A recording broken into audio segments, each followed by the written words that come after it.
নমস্কার বন্ধুরা, plants care nature YouTube চ্যানেলের একটা নতুন ভিডিওতে আপনাদেরকে স্বাগত জানাচ্ছি। এর আগে নাসা যে অ্যাপ্রুভ এয়ার পিউরিফায়ার বিভিন্ন প্ল্যান্ট সম্পর্কে আলোচনা করা হয়েছে।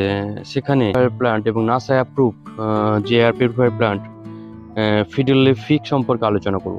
এটা দেখুন, সাধারণত এই ফিডেল ফিক আমাদের ঘরের মধ্যে যে দূষিত বিভিন্ন যে বাতাস, বিশেষ করে ফর্মালডিহাইড, অ্যামোনিয়া এবং বেনজিন, তাছাড়া কার্বন মনোক্সাইডের মতন যে বিষাক্ত যে বায়ু, সেটা পরিশোধনে কিন্তু এটা গুরুত্বপূর্ণ ভূমিকা নিয়ে থাকে।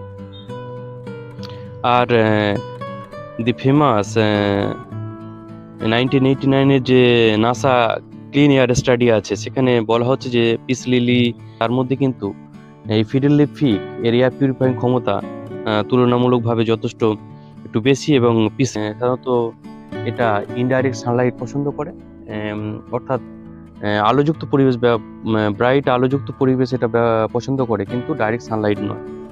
ইনডাইরেক্ট সিয়েরোলিয়েনের যে ক্রান্তীয় রেন ফরেস্ট আছে, সেই রেন ফরেস্টে হচ্ছে এই সেখানকারই এটা হচ্ছে স্থানীয় উদ্ভিদ, এবং পরবর্তীতে সারা পৃথিবীতে এটা ইনডোর প্লান্ট হিসেবে জনপ্রিয়তা পেয়েছে, এবং বর্তমানেও এটা, যেহেতু এটা ক্রান্তীয় অঞ্চলের উদ্ভিদ, সুতরাং এই যে সমস্ত গাছগুলো সাধারণত আর্দ্রতা পছন্দ করে, কিন্তু এটা থেকে বেশি পরিমাণে জল দেওয়া যাবে না।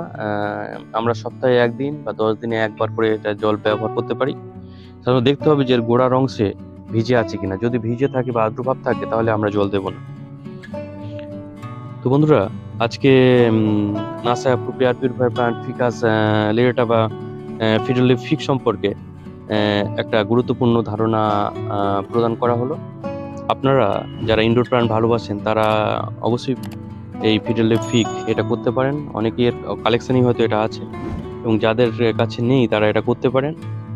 এবং এটা খুব হার্ড প্রজাতির গাছ, এবং দীর্ঘদিন এটা কিন্তু সাধারণত ভালো থাকে। তো বন্ধুরা, আজকে এই পর্যন্তই। পরবর্তী আবার নতুন ভিডিও নিয়ে আবার আপনাদের সাথে উপস্থিত হব। নমস্কার, ধন্যবাদ জানিয়ে ভিডিওটা শেষ করলাম।